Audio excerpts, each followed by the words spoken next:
Fue la pecadora, la adúltera, la prostituta, la mujer que después tuvo que hacer penitencia para limpiar sus pecados. Todo esto es mentira. Bueno, ¿y si María Magdalena no fue todo lo que nos contaron? ¿Y si esta historia que acarreamos hace más de 2000 años fue una historia mal contada, tergiversada? No hay un solo evangelio que diga que María Magdalena haya sido prostituta. ¿Y si la mujer pecó porque tuvo acceso al conocimiento y estudiaba y sabía leer y escribir, como era el caso de Magdalena, cosa que estaba prohibido, estaba vetado para las mujeres? Magdalena estaba haciendo cosas de hombre, estaba rompiendo la ley. La mujer pecadora igual prostituta. Si Jesús no hubiera estado casado y no hubiera tenido descendencia, ¿los fariseos no se lo hubieran echado en cara? Si hay una figura que ha marcado gran parte de lo que hoy conocemos la religión cristiana católica, es María Magdalena. Incluso yo creo que ha impulsado movimientos feministas espirituales de todo tipo, aparte de muchísimas teorías de la conspiración. Por eso hoy me gusta tener aquí a una persona que es historiadora, que es politóloga, que tiene además un máster en teología por la Universidad de Murcia y está haciendo su doctorado, su tesis doctoral, sobre la siempre enigmática y fascinante figura de María Magdalena. Bienvenida, Marisa Ventura, gran buscadora, peregrina del conocimiento. Bienvenida a Antena Misterios. Muchísimas gracias, querida Amada, por la invitación y por tu presentación. Y claro, esta mujer enigmática, como muy bien la llamás, siento humildemente que hoy dejó de ser un enigma, que gracias a Dios y a mucha gente estudiosa, hoy tenemos muchas respuestas a muchas inquietudes que teníamos sobre este personaje bíblico. Así que encantada de estar hoy aquí contigo. Muchísimas gracias. Bueno, pues el placer es nuestro bueno, yo creo que la pregunta es un poco, pues casi obligada, ¿no? Eh, ¿Cómo fue que tú empezaste a enamorarte de la figura de María Magdalena? Y a notar que, bueno, que en los evangelios canónicos había unas grietas ahí que se resbajaban y que había otra cosa más que contar que no era la que nos habían contado. Me encanta que digas cuándo me empecé a enamorar de María Magdalena, porque creo que es un amor incondicional, de verdad lo digo, el que siento por buscar su historia, por recuperar su identidad. Y te digo que hace muchos años, que de manera consciente, ya son más de 20 años, que algo me impulsó. Yo estudié en una escuela de monjas, hice toda Ujú. la escuela secundaria en una escuela de mujeres solas, colegio católico. Luego hice mi carrera universitaria también en una universidad católica, la Universidad del Salvador en Argentina, y tuve muchos años teología. Y siempre había algo en el personaje de María Magdalena que me llamaba la atención. Y debo decir, aunque a muchas personas les suena tal vez fuerte, que una vez un compañero en la universidad trajo un libro en el cual yo me acuerdo que lo traté de hereje, dije, pero estás blasfemando, ¿qué decís? Y dice, no, porque tengo este libro que dice que la Madre María tuvo mucha más cantidad de hijos, además de Jesús, y que Jesús estuvo casado con María Magdalena, y yo me horroricé. Imagínate, me horroricé, dije, pero ¿cómo este hombre puede decir esto? Evidentemente, algo de eso quedó resonando en mí y a partir de ahí yo tenía 18, 19 años, empecé a tirar de ese hilo. Y ahí, bueno, fue que tuve como un sin parar, ¿no? Siempre fui una lectora incansable, muy curiosa, y hasta muchas veces me preguntaban, ¿pero no te cansás de leer siempre lo mismo? Estás siempre metida en el siglo I, en la Edad Media.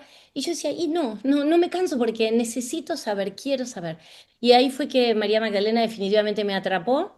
Primero desde lo académico, las conspiraciones también. Yo leo todo, lo que me gusta y lo que no. Y bueno, y aquí estoy, ya son te diría que más de 25 años, además de viajar, de hacer mis propias investigaciones a los lugares donde María Magdalena vivió, donde ella vivió, donde evangelizó, los lugares de culto, lugares de veneración, por Europa, América, Asia, y bueno, acá estoy, enamorada de esta figura emblemática. Bueno, vamos a seguir contigo este idilio con la figura de María Magdalena. Y bueno, básicamente, lo que nosotros sabemos de María Magdalena, lo que a ti te enseñaron en la escuela de monjas, como decías, lo que es canónico en los evangelios, ¿qué es? O sea, ¿hasta dónde llega ese encorsetado, esa encorsetada biografía de María Magdalena que tenemos de los evangelios? y decís, bueno, y a partir de ahí, de ese borde, de esa frontera, es que tú empiezas a romper. Sí, mira, los evangelios canónicos tienen, eh, la identifican a María Magdalena en cuatro o cinco momentos claves de la vida de Jesús. Lucas nos va a hablar de la endemoniada. Lucas es el primer evangelista que hace aparecer tempranamente a María Magdalena en el ministerio público de Jesús. Acá hay que decir que Lucas es el único que menciona la expulsión de los demonios en Magdalena. Los otros tres evangelistas que fueron testigos oculares de todo lo que ocurrió en el ministerio de Jesús no nombran el hecho del exorcismo que Jesús hizo en Magdalena, y esto me gusta marcarlo porque Lucas no los conoció, ni a Jesús ni a Magdalena, y no sabemos de dónde habrá sacado esto de la endemoniada. O sea, Lucas va a poner la piedra del escándalo, el primero para deformar la verdadera identidad de María Magdalena. Luego, los otros tres evangelistas, Marcos, Mateo y Juan, y también Lucas, por supuesto, van a hablar de que es la mujer que lideraba el grupo de mujeres que acompañaron al maestro, que lo solventaban económicamente. María Magdalena va a ser la testigo del Calvario, la testigo de la crucifixión, la que no lo abandona, no corre como el resto de los discípulos que se esconden, los hombres, porque tenían miedo. Ella queda ahí a los pies junto a la Madre María y junto a Juan. El resto desaparecen.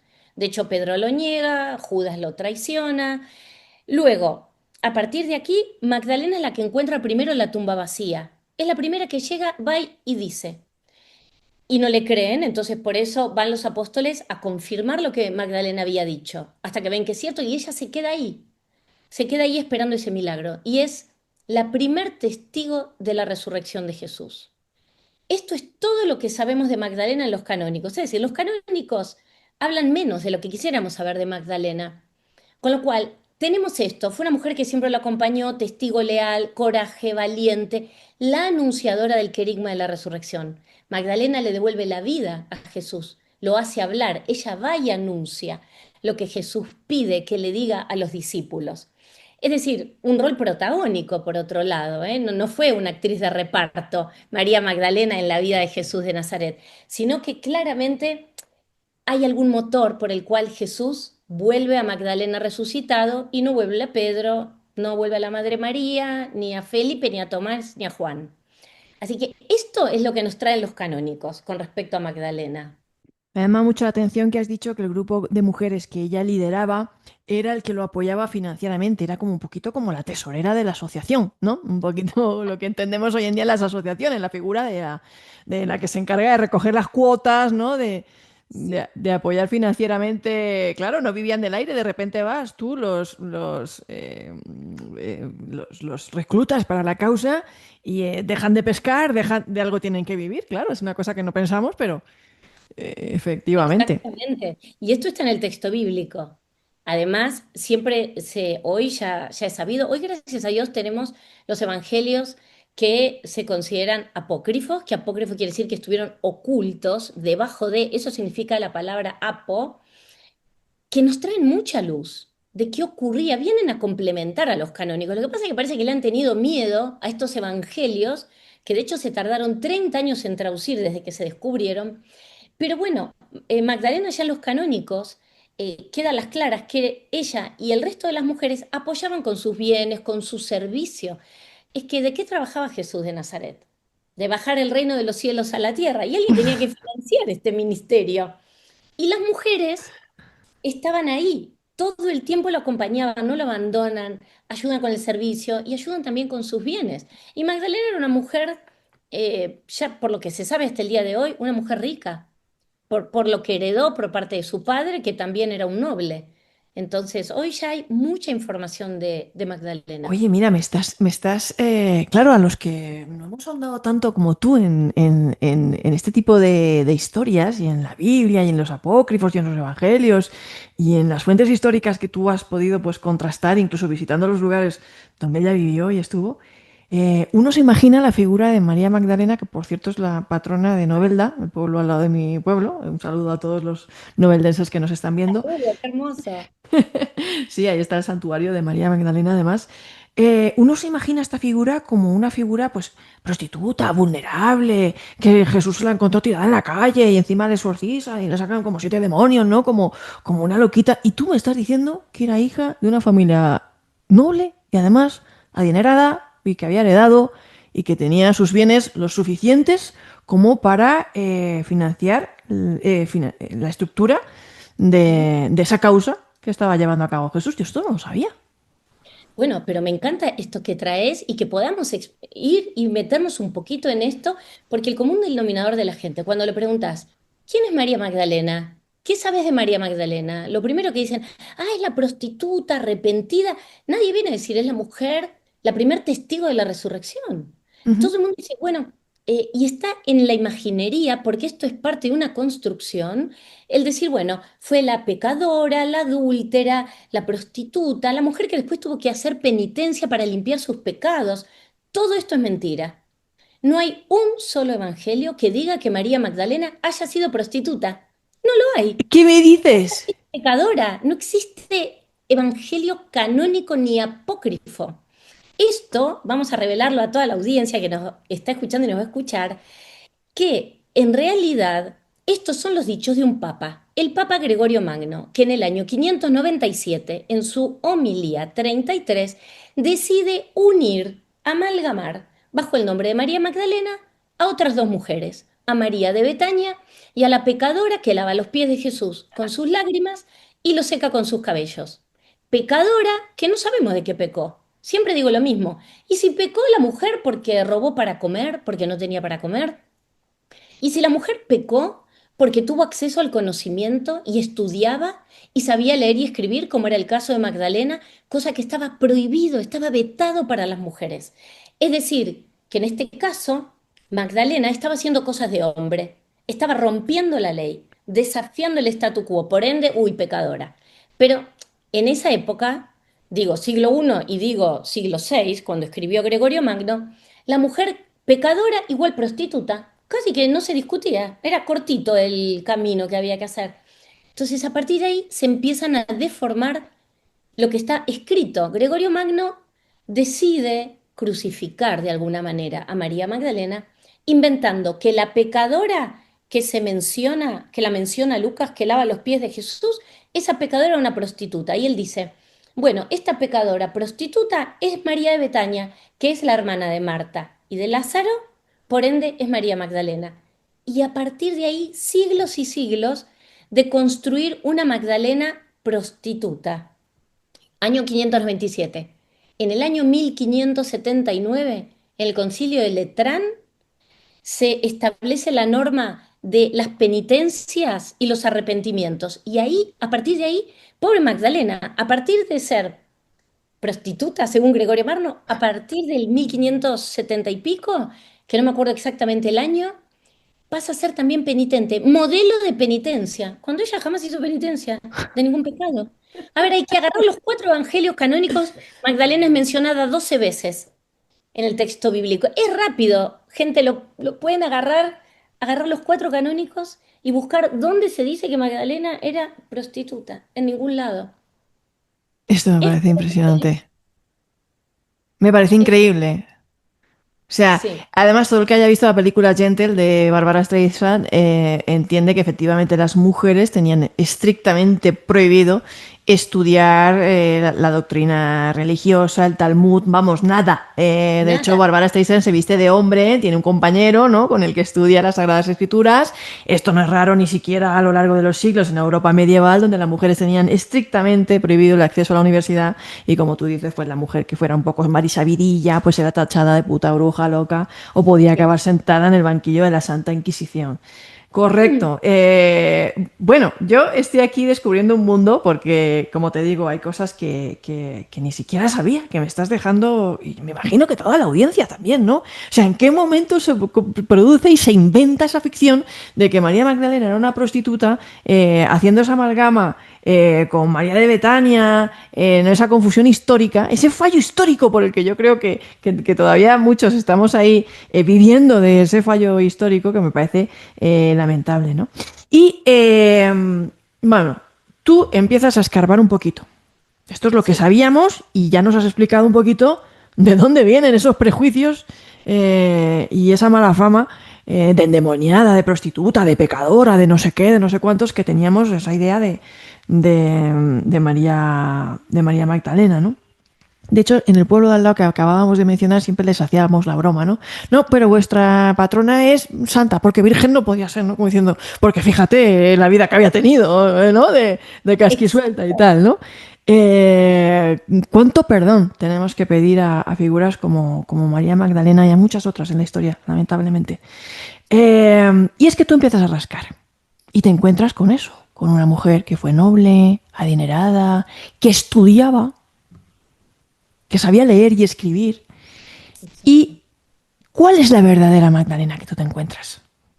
Mira, la verdadera Magdalena que yo descubro es una mujer que termina siendo, después de ser atravesada por la experiencia de acompañar a Jesús, una maestra, una maestra espiritual, una mujer llena de valores, de un amor incondicional, es decir, una Magdalena que además de ser muy diferente de lo que se esperaba en el siglo I, porque era una mujer, muy bien lo dijiste recién, letrada, que sabía leer y escribir. ¿Cómo sabemos que Magdalena sabía leer y escribir? Porque nos dejó un evangelio atribuido a ella. Y no se encontró una copia del Evangelio de María Magdalena, se encontraron tres copias.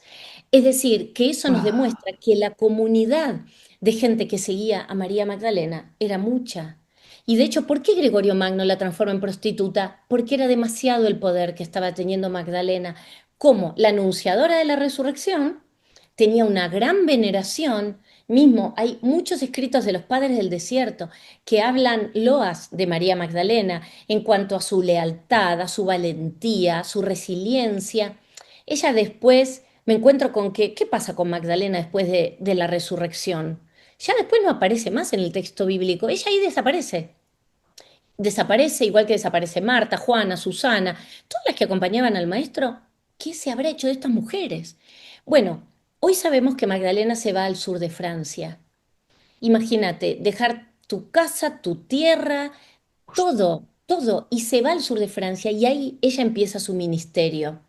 Se cree que habrá llegado a Francia por el año 44. Esto que te cuento es una tradición muy fuerte, oral, provenzal, pero que hoy ya también es una tradición textual y que la Iglesia Católica así lo reconoce y lo avala. ¿Por qué? Porque allí está la tumba de María Magdalena, en el sur de Francia, en un pueblito hermoso. Entonces yo encuentro que esta mujer fue sumamente valiente, deja todo porque se tienen que escapar, llegan a la Galia, que es lo que hoy conocemos como Francia, y ahí ella empieza a llevar la buena nueva. Va a dar testimonio de los milagros de Jesús, va a hablar, bueno, del camino del alma, va a hablar de esas enseñanzas que Jesús les impartía. Se dice que va a bautizar. Hay un lugar precioso, ¿sabes?, en el sur de Francia, que se llama René-Lévin, que se cree que es uno de los lugares, porque ella era una maestra itinerante, igual que Jesús en Galilea. Entonces, claro, yo descubro una mujer enorme, con unos valores más del siglo XXI que del siglo I. Entonces, claro, me dio muchas más herramientas para mi vida, ¿eh? María Ujú. Magdalena. Descubro una mujer enorme, muy sabia, una mujer muy resiliente, porque se podría haber quedado sumida en el dolor, ¿no? Ese drama, la tortura, la muerte, escapar, vivir como una refugiada. Bueno, digo, hay que reinventarse, ¿no? Hay que volver a sacar fuerzas de flaqueza para salir adelante. Por eso siento que hoy Magdalena despierta, bueno, un interés muy, muy renovado. Y todos queremos reeducarnos en la vida de esta mujer. Bueno, todos los que sienten las ganas, ¿no? De querer saber, no todos. Pero es muy lindo descubrir este personaje, porque en definitiva es un arquetipo femenino que vuelve a mostrarnos que se puede estar en conexión con Dios, con la divinidad, en el planeta Tierra, es decir, viviendo una realidad en esta materia. Y ella es un ejemplo en muchos aspectos. Bueno, ya me estás haciendo fan de María Magdalena. Ya, o sea, ya, allí ya me tienes cautivada. Has hablado antes de los padres del desierto, creo que es una figura que también es necesaria, porque yo creo que la mayoría bueno, pues eso, de enseñanza religiosa que nos ha llegado, escolástica, de todo, es como muy medieval. A veces, no quiero mencionar la palabra, pero para que se me entienda, un poco rancia, ¿no? Con esos valores, pues de invención de muchas cosas, ¿no? De invención, pues de María Magdalena como la prostituta, de la invención de la sodomía, de muchas cosas, ¿no? Nos olvidamos de esos otros padres del desierto, esas enseñanzas gnósticas, el primer cristianismo.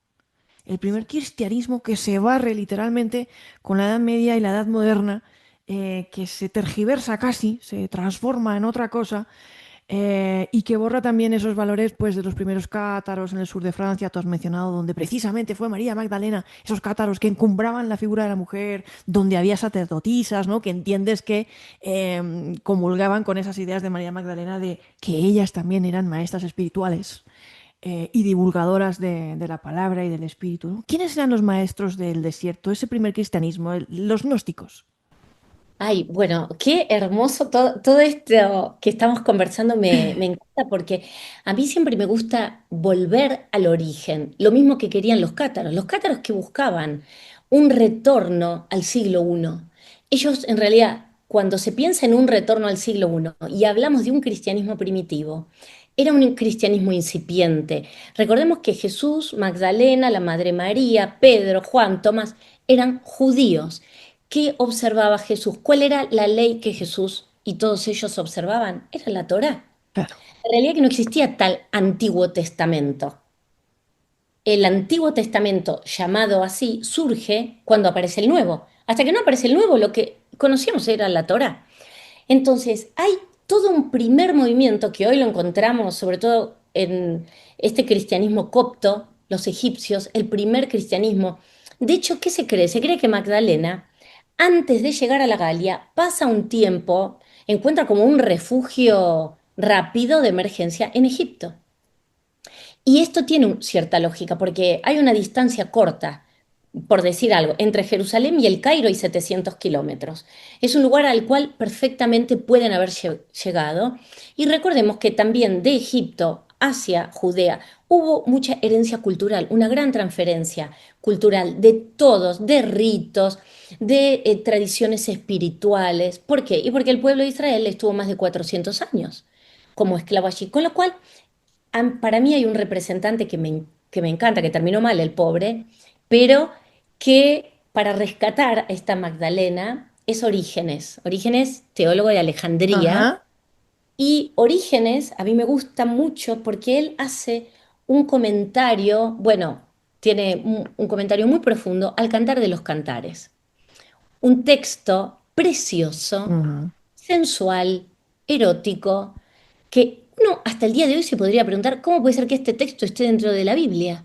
¿No? Porque ¿qué es el Cantar de los Cantares? Bueno, es el encuentro entre los amantes, donde hay una predilección por mencionar aromas, por describir sabores, colores, por todo un encuentro amoroso. Es el encuentro de los amantes, del rey Salomón con la Sulamita.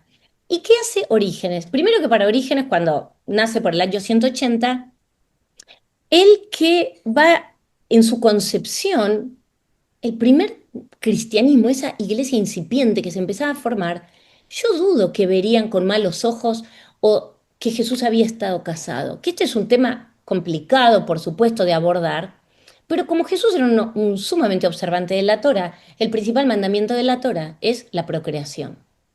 Entonces, Orígenes, que va a hacer estos comentarios al Cantar de los Cantares, ¿qué era lo que se esperaba de un hombre entre los 15 y los 20 años? El estado natural de cualquier hombre judío era casado y tener descendencia. Esto era lo que se esperaba de cualquier familia en el pueblo de Israel. Entonces, Orígenes, cuando hace el análisis del Cantar de los Cantares, ¿qué dice? Él va a decir que Jesús es el novio, hermano, esposo, simbólicamente del Cantar de los Cantares, y que María Magdalena es la novia, madre, esposa. Por supuesto, claro, un tole-tole se va a armar acá. ¿Por qué? Está hablando de que Jesús y Magdalena los está poniendo como los esposos.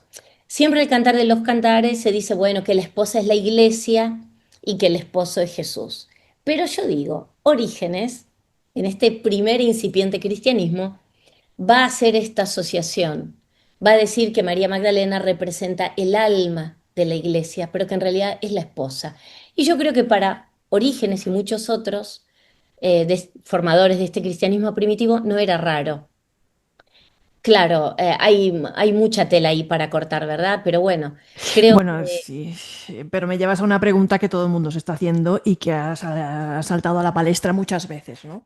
Que Ujú. es, además, en los textos apócrifos que tú has mencionado, se hace mención a un Jesús casado, con descendencia, con hijos, y la pregunta que muchos están haciendo es, ¿era Magdalena la esposa de Jesús? ¿María Magdalena? Bueno, en base a muchas especulaciones, pero también a ciertas evidencias, la respuesta es que sí. Y el primero que nos va a traer una respuesta a esto es Felipe, en su propio Evangelio. El Evangelio de Felipe a las claras dice que María Magdalena era la esposa del Maestro, que siempre estaba con él y que el Maestro la besaba frecuentemente en la boca. La palabra boca aparece cortada en el Evangelio de Felipe. ¿Cortada? ¿Cómo cortada? ¿A qué te refieres? Claro, ¿Borrada? nada, aparece como que te diga la B alta y la A. Y son cuatro letras. A ver, ¿me entendés? Es como que dice B, no dice la O y la C no está y está la A. Podría Es, deberse a estas cosas que los judíos, por ejemplo, los judíos no escriben por completo el nombre de Dios. Hashem o no, lo que sea, no lo escriben por completo. Si van a decir Dios, ponen Dios, ponen la D y ya está, D. Pero sí. jamás escriben el nombre completo porque es demasiado sagrado. Podría ser que la palabra boca tampoco apareciera escrita totalmente por considerarse un término demasiado íntimo. Podría ser, o también podría ser que lo hayan borrado Ujú. adrede, que se haya borrado a propósito eventualmente. Y más allá de la palabra boca, él dice claramente, Felipe utiliza un término en griego koinonos que Ajá. significa esposa, consorte, y lo Sí, utiliza tres coínonos. veces en el texto. ¿Y por qué no le creeríamos a Felipe por considerarlo apócrifo si los abuelos de Jesús tampoco están en el texto bíblico? A los abuelos de Jesús, Joaquín y Ana, también los traemos de un apócrifo. Entonces a veces yo me pregunto, ¿por qué unos apócrifos los tomamos y le damos relevancia y por qué otros los tenemos que descartar? Yo me Esa hago esa pregunta. pregunta es muy Mi mente, interesante claro. y lo dice Entonces, todo. y este Felipe caminó con el maestro. Felipe dice cosas probablemente choqueantes, pero en línea con lo que trae el Evangelio de Tomás, en línea con lo que trae el Evangelio de María Magdalena. Felipe vendría a confirmarnos que María Magdalena era la esposa del maestro. Pero también cuando uno, si quiere profundizar en esto y decir, bueno, a ver, voy a tratar de quitarme todo dogma y tratar de abrir la cabeza, vamos a estudiar cuáles eran las reglas socioculturales del pueblo judío en el siglo I. Siglo I, siglo II, -1. La procreación era clave. En el Antiguo Testamento vamos a encontrar un montón de mujeres rogando a Dios por no ser estériles, llorando por su esterilidad. Mucha cantidad de mujeres, porque lo peor que le podía pasar a un matrimonio era no tener descendencia. Un hombre que no se casaba para el pueblo de Israel era considerado medio hombre. Y el que se casaba con una mujer y durante 10 años no tenían hijos, ese hombre, aunque amara a la mujer, la tenían que dejar. Y voy a citar un ejemplo de esto muy contundente, para que entiendan que no es que lo que estoy diciendo es todo una locura. El abuelo de Jesús, Joaquín, era miembro de los sacerdotes del templo. El abuelo de Jesús todos los años hacía una donación al templo. Y cuando él, en uno de los momentos, va a hacer la donación, le dicen que no se la van a aceptar porque no tiene descendencia con Ana. Y lo expulsan del templo, que era una vergüenza para Uy, el pueblo de Israel, porque él no había traído descendencia. Estamos hablando del abuelo de Jesús. ¿Qué hace Joaquín? Se va al medio del desierto a llorar, a implorar a Dios que por favor era un buen hombre, Ana una buena mujer, que los bendiga con engendrar un hijo. ¿Qué pasa ahí? Es también medio milagroso porque Ana no sabía dónde estaba Joaquín y al poco tiempo se entera que está encinta de María. Entonces, estamos hablando de que expulsan del templo al abuelo de Jesús, lo cual era una vergüenza que lo expulsaran. Estamos hablando de Joaquín, digo, es un caso muy cercano. No es que, bueno, estamos hablando de un Juan de los Palotes, estamos hablando del abuelo de Jesús. Digo, podemos creer, no creer, pero a veces hay mucha evidencia que nos podemos atrever a explorar. Y porque exploremos esto, no tiene que cambiar nuestra fe en Jesús. ¿Qué, a ver, ¿en qué cambia el mensaje de Jesús? Si estuvo casado o no estuvo casado. ¿Por qué nos hace ruido o nos hace mal pensar que una mujer lo cuidó, lo acompañó, lo sanó, le fue leal, estuvo con él en cada momento de su vida? No, no, a veces yo no entiendo eso de la humanidad. ¿Por qué no? Una vez alguien me dijo a mí, no, el maestro fue célibe. Y además, si se hubiera casado, menos con María Magdalena, como diciendo, con la prostituta. Yo me sigo asombrando mucho porque, ¿qué problema hay? Un maestro sabio, iluminado, amoroso, inclusivo, como fue Jesús con las mujeres. ¿Por qué nos hace tan mal que haya tenido una persona que lo haya amado, cuidado? Ni quiero decir más para que nadie me mate, me liche, pero hasta se lo hizo padre y pudo experimentar el mundo en el que vivió rodeado de amor. Porque para experimentar a Dios hay que ser célibe. El celibato estaba muy mal visto y por la sociedad del siglo I. No era una virtud, no lo fue jamás. Los rabinos se casaron, se casan y se seguirán casando en el pueblo de Israel. Correcto, en el contexto de la religión judía, especialmente en la antigua religión judía, que también es un texto, son textos bastante nacionalistas, ¿no? Del pueblo judío, Sí. pues hay que entenderlos siempre dentro de lo que es ese contexto histórico y entender también, pues, A ver, mucha gente se piensa, no, pues es que Jesús era probablemente un rabino judío, ¿no? A poco que uno se haya adentrado un poquito dentro de lo que es el judaísmo, eh, ellos no tienen una jerarquía, no hay un papa, para No. entendernos, ¿vale? No hay un papa dentro de la religión judía. Entonces no hay un dogma de fe ahí, que sí, pues tienen sus creencias, pero la religión judía se basa mucho en la discusión, ¿no? En la discusión, en la exégesis, en la interpretación de la Torá. Los judíos son unas personas que se juntan a discutir, básicamente, ¿no? A interpretar las escrituras. Eso es lo que hacen los rabinos, ¿no?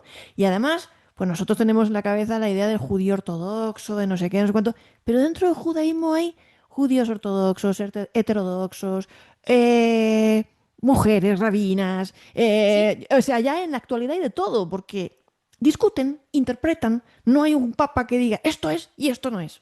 Para nada. Entonces, Jesús, ¿qué hacía? Discutir. Y decir, pues yo esto creo que esto y esto. Y pudo ser revolucionario hasta donde se le permitió o pudo en su sistema cultural, porque era judío, como tú dices. Hay que estar casado, hay que estar no sé qué, hay que estar no sé cuántos. Probablemente hoy habría sido mucho más, ¿vale? Claro, Dentro de... decís algo muy clave en esto. Mira, muy bien lo que estás explicando, porque ellos debatían para tener una mejor comprensión de la ley, ¿verdad? Entonces Ujú. siempre a Jesús los fariseos todo el tiempo le van preguntando cosas. Entonces buscaban esto, una mejor comprensión e interpretación y a veces a ver si pisaba el palito y no se sabía la ley, no se acordaba o qué. Ahora bien, algunas veces los fariseos le echaban en cara algunas cuestiones a Jesús, como que no observaba el Shabbat porque curaba en sábado, pero así como lo estaban controlando todo el tiempo, los fariseos, y esto está en los evangelios canónicos y lo podemos encontrar, todos los debates que los fariseos le iban proponiendo siempre a Jesús. Si Jesús no hubiera estado casado y no hubiera tenido descendencia, ¿los fariseos no se lo hubieran echado en cara? Por supuesto que se lo Claro. hubieran echado en cara. Y si no se lo echan en cara, ¿por qué será? Porque no debían de poder, porque seguramente Jesús estaba casado y tenía descendencia. Más de 11 veces es llamado Jesús rabí en el texto bíblico. Más de 11 veces. Jesús entraba al templo y leía la Torá. Aunque después enseñaba en el medio de las montañas, el sermón de las montañas, sí, claro, por supuesto. Pero Jesús entraba al templo y leía la Torá. Y no cualquiera podía leer la Torá. Entonces, cuando empezamos a volver a vestir a Jesús del judaísmo con el cual vivió y murió, nos encontramos con una figura un poco diferente a la que podemos encontrar en el texto, en el Nuevo Testamento. Y no quiere decir, nada de esto le va a quitar fuerza a su mensaje, ni su amor, ni su camino para llegar al reino de Dios, ni bajar el reino de los cielos a la tierra. Pero Jesús fue un hombre tan amoroso, tan inclusivo, tan humano. Y Jesús nos va a mostrar su humanidad en distintas circunstancias.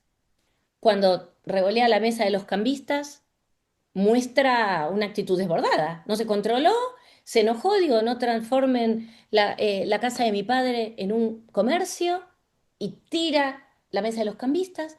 Cuando está en el monte de Getsemaní esa madrugada y los apóstoles se quedan dormidos y él dice, Padre, aparta de mí este cáliz. Jesús tuvo miedo.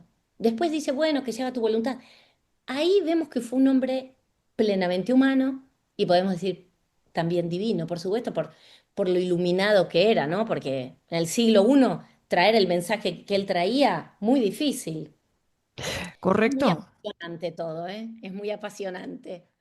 Él estaba en la rama, pues sí, pues más progresista dentro de lo que es, pues revolucionaria, de los cambios, dentro de lo que era, la religión judía en aquella época. Y como tú dices, estaban todo el rato, pues la rama más conservadora, por así decirlo, poniéndole la zancadilla, a ver si, pues que tú no observas la ley, pues que tú curas en sabbat, pues que tú no sé qué. Lo primero que le habrían echado en cara habría sido, pues que tú no estás casado, ¿dónde vas? ¿No? Que es algo Claro. que no pueden utilizar como herramienta en su causa. Y es algo que se da tan por sentado que, pues, no es problema. Fíjate, hay una cosa que yo te quería preguntar. Un capítulo de esta historia que tiene que ver con María Magdalena que tú has mencionado, y es, ella es la que anuncia que él no está en el sepulcro, que el sepulcro está vacío. Y lo que yo he leído, o lo que nos ha llegado a muchos, es que pues en ese primer encuentro que María tiene con él, él le dice unas palabras tal como así, ¿no? No me toques todavía, que todavía no he ascendido al Padre. O sea, no me abraces, no me toques, que todavía no he ascendido al Padre. Esto se ha interpretado de muchas maneras. Luego también está aquí la interpretación de si Jesús realmente murió en la cruz, no murió en la cruz, ¿no? Ese hecho histórico. Esto se ha interpretado de muchas maneras, incluso desde el punto de vista de la doctrina espírita, ¿no? Que en realidad, pues es que lo que estaba viendo era el periespíritu, ¿no? De Jesús y por eso no lo podía tocar. Que estaba viendo, pues, un poquito, pues, el fantasma, Ujú, ¿no? El espíritu. No ujú. realmente el de carne y hueso. Era el de carne y hueso, no era el de carne y hueso. ¿Por qué no pudo María Magdalena abrazar en ese momento a Jesús? Y bueno, ¿cómo es luego pues la anunciación con los apóstoles? ¿Por qué a ella primero? ¿Tú aquí qué teoría tienes? ¿Cómo es esto? Para mí, mi teoría primero es que Jesús muere en la cruz. Ujú. Yo creo que Jesús murió en la cruz, que no hay chance que haya quedado vivo por un montón de circunstancias y por todo lo que conocemos, el dolor, la flagelación, los clavos, bueno, mil cosas. No creo, yo creo que Jesús muere en la cruz. ¿Por qué ella no lo puede tocar? Probablemente porque lo que ella ve es el cuerpo de luz y la emanación de energía que tendría ese cuerpo de luz en el cual Jesús se le aparece debería ser de una potencia que si ella lo toca, podría matarla. Esto es una de las tantas interpretaciones que hay. Yo creo, y también esto puede sonar como herejía, yo creo que Jesús aparece en su cuerpo celeste, en su cuerpo de luz, no de carne y hueso, que se sentó, comió, bebió. Yo creo esta otra versión. Entonces, y por otro lado, supuestamente, cuando Jesús se le aparece a Magdalena, estaban los dos solos. El texto bíblico dice, estaban los dos solos. Ujú. Lo que se cuenta de la resurrección es lo que María Magdalena va y dice. Hay evangelistas que hacen hablar a Magdalena, otros que cuentan lo que dice que Magdalena dijo, pero no hay ningún pasaje bíblico que diga que María Magdalena dice que Jesús le dijo que no lo toque. Ninguno.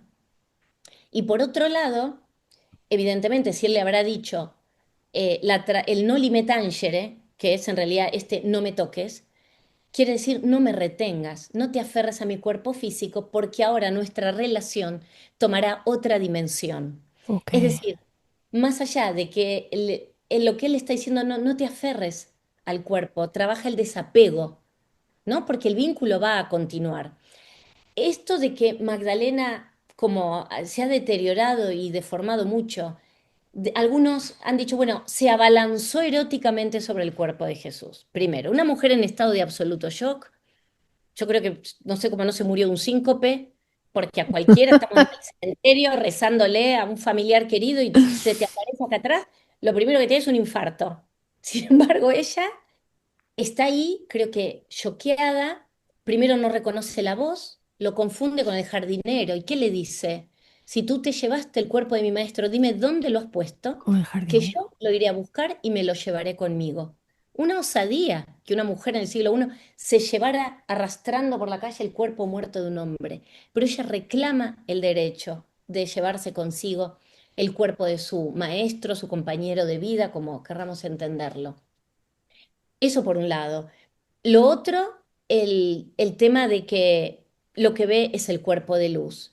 Y fíjate en comparativa, ¿no? Supuestamente Jesús le dice, no me toques. Y hay muchas representaciones del no lime tangere, porque así es como se reconoce esta escena, donde Jesús tiene las manos como frenándola. Ahora, ¿qué pasa con Tomás? Tomás, cuando se entera de la resurrección de Jesús, dice, yo no creo. Si no toco y no veo, no creo. Entonces Jesús se le aparece a Tomás y es la famosa incredulidad de Santa Tomás. Y entonces después Jesús dice, bueno, felices los que creen sin ver, porque ellos verán a Dios. Ahora, ¿cómo frente a una misma situación, Magdalena es criticada, Jesús la reprende y le dice, no me toques, se le avanza. Y Santo Tomás, Jesús se le aparece, toca, mira, aquí tengo. Ya desde ahí empieza una construcción peyorativa con respecto a María Magdalena. ¿Y quién contribuye muchísimo en toda esta Magdalena, prostituta, pecadora, penitente? El arte. El arte contribuyó muchísimo y se la empieza a representar semidesnuda, llorando, con las manos siempre como hacia el cielo. Difícil la construcción, ¿no? Cómo se la estigmatizó a lo largo de la historia. Pero bueno, con respecto a la resurrección, ¿por qué yo creo que Jesús vuelve a ella y no a Pedro? Porque probablemente, y esto está en los evangelios apócrifos, sobre todo el Pisti Sofía, el Evangelio de Tomás, Diálogos del Salvador, María Magdalena queda como una mujer de gran capacidad para comprender. Preguntaba, quería entender, porque sabía que iba a tener que continuar también con la misión de llevar la buena nueva. Entonces estos evangelios revelan muchísimo acerca del rol de María Magdalena como una maestra espiritual y creo que ella estaba preparada verdaderamente para poder recibir esta buena nueva y anunciarla. Por eso Jesús vuelve a ella. Qué interesante todo lo que nos estás contando. Desde una pregunta que te iba a hacer, ya me la has contestado, es pues cómo había representado la iconografía, el arte a María Magdalena, que como sabemos en el caso de Jesús, pues también pues es bastante llamativa, ¿no? E incluso con ojos azules, ¿no? Y unas cosas que llaman poderosamente la atención. Yo que he sido traductora y he trabajado muchos años haciendo traducción. em, y mi tesis doctoral fue sobre Gene Vivian y que pues, había tenido mucha fascinación por el tema de Safo, ¿no? Y la poesía de Safo, poesía griega y todo eso. Eh, Uno cuando ve traducciones claro, es una forma también de ver cómo han cambiado y cómo se construye, porque al final una traducción es una obra literaria. Por eso el traductor cobra derechos de autor, porque tú estás creando otra obra diferente a partir de esa obra. Entonces tú te encuentras, por ejemplo, un poema Afrodita y bendita, pero ¿cómo que bendita? O sea, bendita Afrodita no, ¿no? Bendita lo dice una persona, lo traduce que pues con un lenguaje crístico, católico, ¿no? Que te presenta una Safo totalmente distinta, hablando a Afrodita como si fuera la Santa Madre María de, ¿no? Que no es nada de ese tipo, ¿no? Pero ahí es como cuando tú dices las traducciones también tienen su lenguaje. Entonces, una traducción de la Edad Media es una traducción de la Edad Media, una traducción del siglo XIX es una traducción también del siglo XIX, muy, ¿no? Del siglo XVIII, incluso del siglo XX, ¿no? Entonces, a veces una simple palabra que se cambie por otra, ¿no? Que a lo mejor el no me toques no era el no me toques, como tú dices, era como no te aferres o todo eso, pues los expertos en lenguas clásicas ya nos han advertido en muchas ocasiones que pues es algo que no solemos tener en cuenta, ese sesgo en el lenguaje que nosotros hemos venido aplicando a todo lo que hemos traducido de esos textos primigenios, ¿no? Que habría que volver a repasar con lupa y con eso, pues que dando las explicaciones pertinentes dentro de lo que es la filología clásica. Claro. Mm, hay una cosa que aquí estamos hablando de María Magdalena, ¿por qué? Y tú lo has dicho, porque yo estoy enamorada de esa figura. Y yo estoy aquí fascinando contigo, ya lo he dicho que me he declarado fan de María Magdalena ya. ¿Por qué crees tú, no sé, que suscita tanta fascinación? ¿Qué podemos aprender hoy de María Magdalena? Creo que despierta mucho interés porque es como el sagrado femenino redimido, el que vuelve a mostrarnos muchas oportunidades a las mujeres, porque hay un sagrado femenino que fue acallado, que fue tergiversado, estigmatizado, ocultado, y que hoy, desde un lugar muy amoroso, vuelve para recuperar, ¿no? El balance perdido, hombre-mujer, el sagrado femenino y el divino masculino, porque cuando vemos en retrospectiva y vemos, bueno, un Jesús célibe, elevado, inalcanzable, una Madre María pura, virginal, también inalcanzable para las mujeres de a pie, son como unos arquetipos que están ahí arriba, tan elevados, que podríamos querer imitarlos, pero jamás parecernos, no lo vamos a lograr nunca. Y creo que eso fue parte también de una puesta en escena y de una construcción y bueno, una historia que llega hasta nuestros días, pero que hoy la humanidad estamos abiertos y estamos permeables a poder comprender y mirar otra parte de la historia, también de manera respetuosa, pero permitirnos entender, bueno, ¿y si María Magdalena no fue todo lo que nos contaron? ¿Y si esta historia que acarreamos hace más de 2000 años fue una historia mal contada, tergiversada? Y hoy tenemos la oportunidad de reivindicar el caminar en igual y en equidad con el hombre, como tal vez fue, y sin lugar a dudas, Jesús, que caminó con las mujeres a su lado como iguales, como pares. Y creo que Magdalena es una figura bíblica y me gusta rescatar fuertemente esto. Fue una mujer de carne y hueso, es una mujer bíblica, seguramente continuación de las mujeres del Antiguo Testamento, las mujeres fuertes, porque Jesús tuvo mujeres fuertes, su abuela Ana, su madre María, María Magdalena, y siento que estas mujeres hoy nos vuelven a hablar de manera más cercana, se comunican desde otro lugar y las estamos humanizando. Y creo que hay también cierta fascinación con estas mujeres que hoy vuelven y sobre todo con Magdalena. Creo que muchas mujeres sienten, de hecho, me pasa que muchas mujeres me escriben y me dicen, Marisa, siempre sentí vergüenza de llamarme Magdalena. Me daba vergüenza mi nombre y me llamaban por un apodo. Y decía, pero Ostras, ¿por qué mis padres? ¿Sí? ¿Por qué qué mis fuerte padres me eso. pusieron el nombre de una prostituta? ¿Por qué llamarme? Pero infinidad de mujeres que me escriben.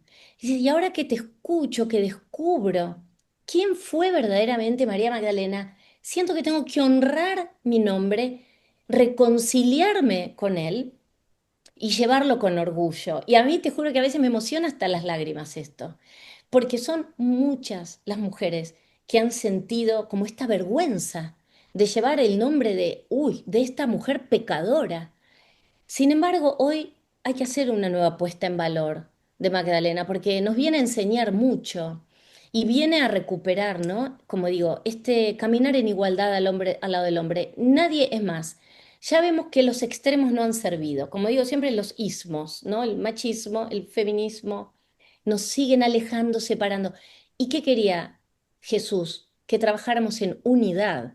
Cuando en el Evangelio de Mateo se le pregunta a Jesús acerca del matrimonio, Jesús da una respuesta muy elevada y dice, ¿acaso ustedes no han leído las escrituras? El hombre debe dejar a su padre y a su madre y debe de unirse a su esposa, y de dos carnes se hará una. Es el propio Jesús que trae esta respuesta. Es de dos hacer uno. Es también unir el femenino y el masculino dentro nuestro, que son energías, ¿no? No tienen que ver tanto con el género.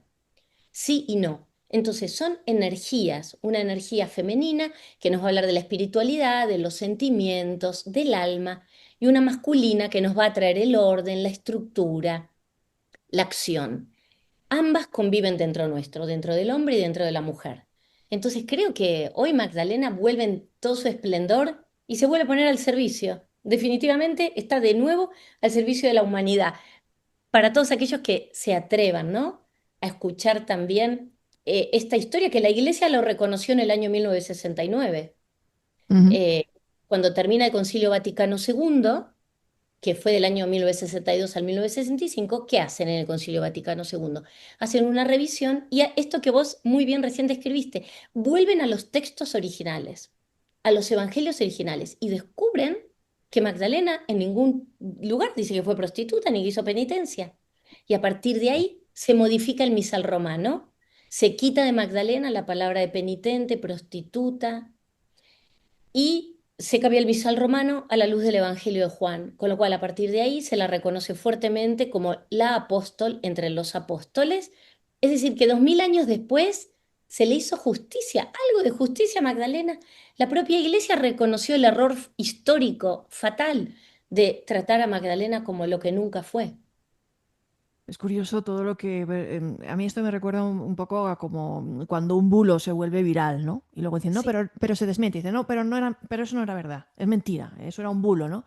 Pero el daño ya está hecho, ¿no? Ha quedado como ese efecto Mandela que llamamos Ujú. en la población, en el que yo me incluyo, que tiene una imagen de María Magdalena que no es nada real, ¿no? Y que pues en las fuentes históricas nos confirman que está absolutamente falseada. Pero ese bulo ha sido ya tan viral Exacto. que cuesta, ¿no? Y esos errores de la Iglesia Católica, pues no sé, pues como Juana de Arco, primero la condenamos y luego decimos que era santa y que luego no sé qué, claro, pues eso tampoco ayuda mucho, ¿no? Reconozco el gesto, eso sí, de la Iglesia Católica, porque tiene mucho valor. Infinito, pero pues el daño pues que ha causado ha sido muy grande, ¿no?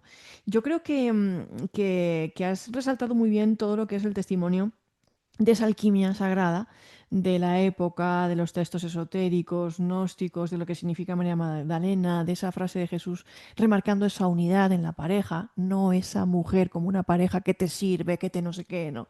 Que es como la que se ha transmitido también a veces, ¿no?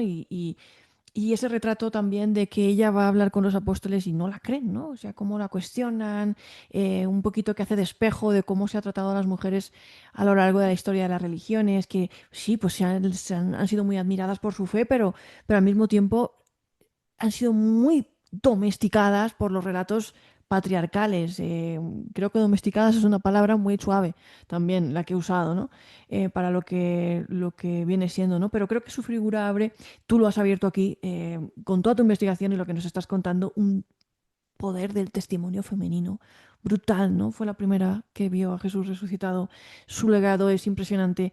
Nos habla de esa alquimia espiritual que tú nos has dicho y creo que pues conecta con los movimientos que buscan rescatar a las mujeres invisibilizadas, tanto en el ámbito espiritual como social. Si tú tuvieras que ponerle un apelativo a María Magdalena, quiero decir, igual que decimos, pues Santa Bárbara, que solo te acuerdas de ella cuando truena y la del trueno, ¿no?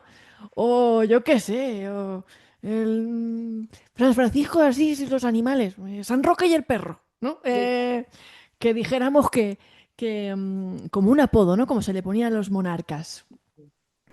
¿Cuál sería para María Magdalena? Es muy buena tu pregunta. Te digo que porque nunca hice ninguna asociación, así como por ejemplo San Roque y el perro. ¿En qué momento uno, será que yo hablo con ella a diario y la invoco? Qué bonito Pero mira, eso. sí, en todo momento, pero hay algo para mí que con lo que yo identifico muy fuerte a María Magdalena y es la voluntad de vivir, Ajá. que muchas veces a muchas personas que se sienten como en un abismo o con una falta de sentido y de propósito en su vida o se encuentran sin fuerzas, para mí María Magdalena representa muchísimas cosas.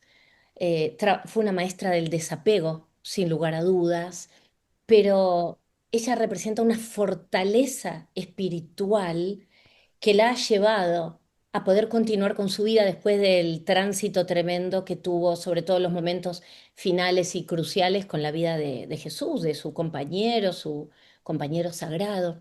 Entonces, si algo representa para mí a María Magdalena es la voluntad de vivir, la voluntad de vivir que tuvo y de llevar un mensaje. María Magdalena es una mujer que invita a la acción. Nos invita a ponernos en marcha cada día, no a quedarnos, bueno, en el dolor. Sí, el dolor hay que transitarlo, el duelo hay que transitarlo, por supuesto, para después liberarnos. Pero creo que ella viene a darnos fuerza. Ella es, como su nombre en hebreo, Miriam de Magdala. Magdala significa torre o fortaleza. Creo que su nombre le hace absoluto mérito a sus valores, porque es una mujer que cuando te falta la fuerza, te falta la valentía o te falta el coraje para empezar algo nuevo, que está asociado también a la fe, esa fe, viste, que se siente como ese fuego sagrado que está dentro de uno y que sabes que, no, que contra eso nadie va a poder. Para mí eso, esa llama, esa fuerza, ese fuego sagrado representa a Magdalena. Y te aseguro que con toda humildad lo digo, eso representó y representa en mi vida. Yo estuve 25 años en la industria farmacéutica y un día el llamado de Magdalena fue tan fuerte que decidí que ya no podía mirar para el costado y que me tenía que hacer cargo de lo que me pasaba. Y mucha gente me decía, pero no vas a poder, ¿de qué vas a vivir? ¿Qué vas a hacer ahora? Sí, lo de Magdalena es divino, pero es un hobby. ¿A qué te vas a dedicar? Y yo, la verdad que no sabía bien qué iba a hacer, no tenía ni idea, pero sentía una fuerza, una fortaleza, una fe. Y yo decía, a mí, Dios, Dios y Magdalena decían, no me van a hacer faltar nada.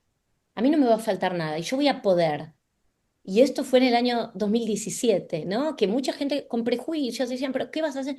Yo sentí una fuerza que no sé ni cómo ponerle palabras. Eso es María Magdalena. Es esa fuerza que te impulsa y que te da como una fe suprema que sabes que vas a poder.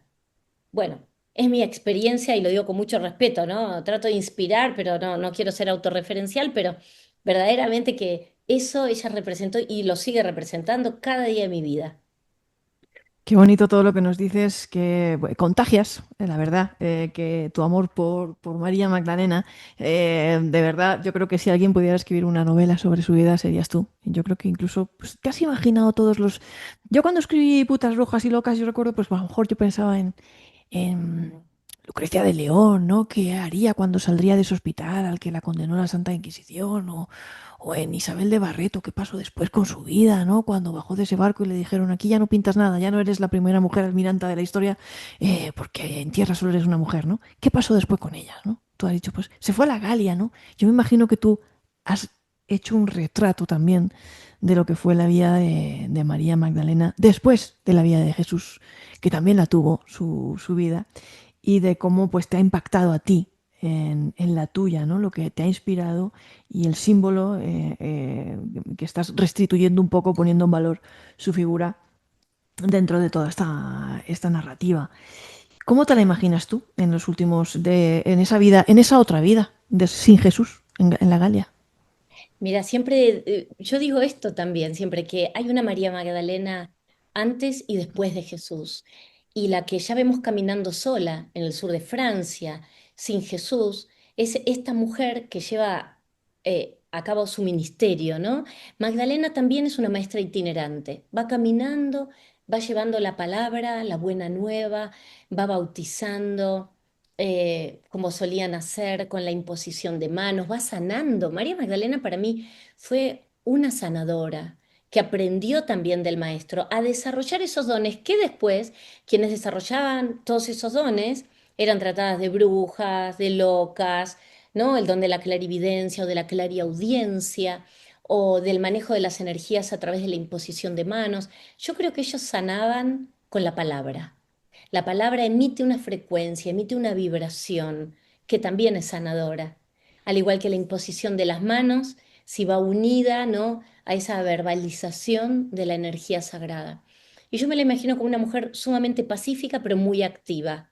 Una mujer dulce, pero firme. Firme de convicciones, firme en su palabra. La veo caminando. Yo tengo la dicha y la bendición de surcar las huellas que Magdalena dejó en el sur de Francia varias veces por año y conmueve, emociona. Hay lugares donde la energía es absolutamente hermosa, como digo yo, digna de presencia divina y de presencia magdalénica.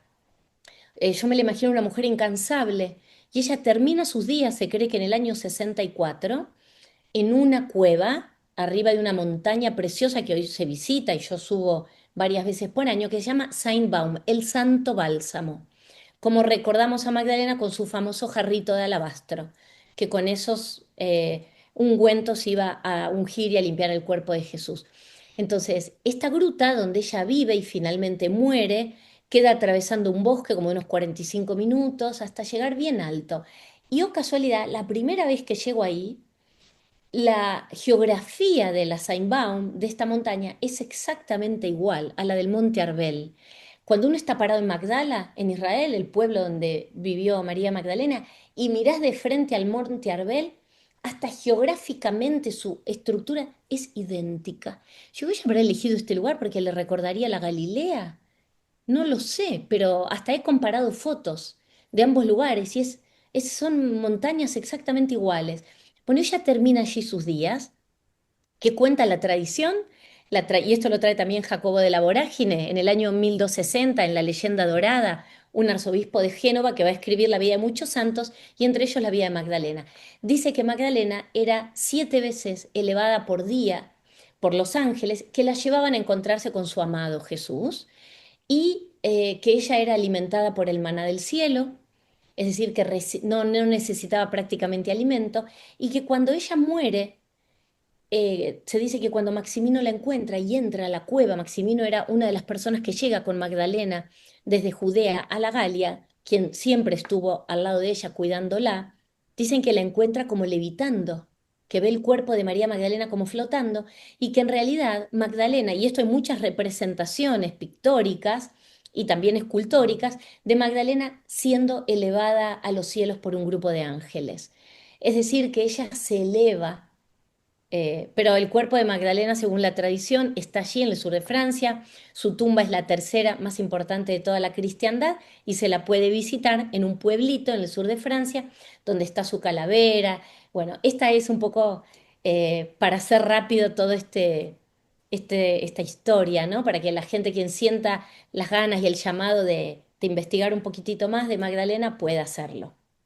Bueno, pues un fiel relevo de María Magdalena tenemos en la figura de Marisa Ventura, creo yo, eh, aquí recogiendo eso, pues el relevo y el testimonio y la vida de una de las figuras más importantes y más injustamente maltratadas a lo largo de la historia de la fe católica cristiana, que como hemos podido apreciar, pues es también la de nuestra querida Marisa, que comulga con la creencia y con los valores de su querida llamada María Magdalena. Por todos, yo creo que un poquito más hoy, a raíz de esta entrevista que hemos tenido contigo.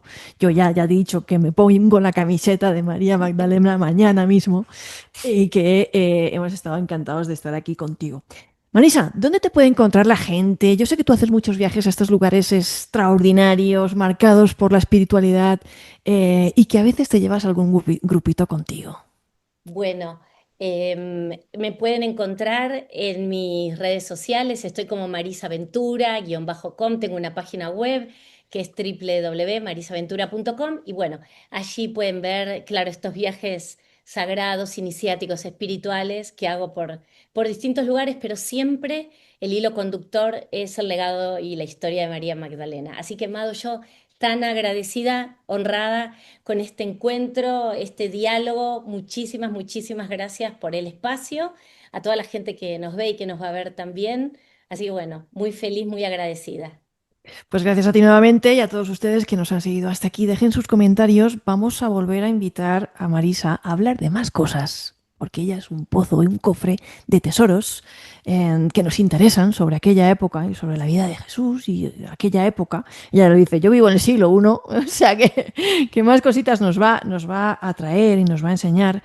Y comenten, digan sobre qué tema les gustaría que habláramos, qué preguntas les gustaría a ustedes hacerles a Marisa la próxima vez que la traigamos al programa, qué es lo que se nos ha quedado en el tintero. Y pues eso, comenten, digan ahí todo lo que ustedes piensan. Alimenten un poquito esta conversación que estamos teniendo también con ustedes en este viaje por la curiosidad y alrededor de figuras tan fascinantes como María. Mil y mil gracias. Marisa, de verdad, gracias y gracias Gracias, a un todos placer. ustedes. Muchas Gracias. gracias. Chao. Adiós.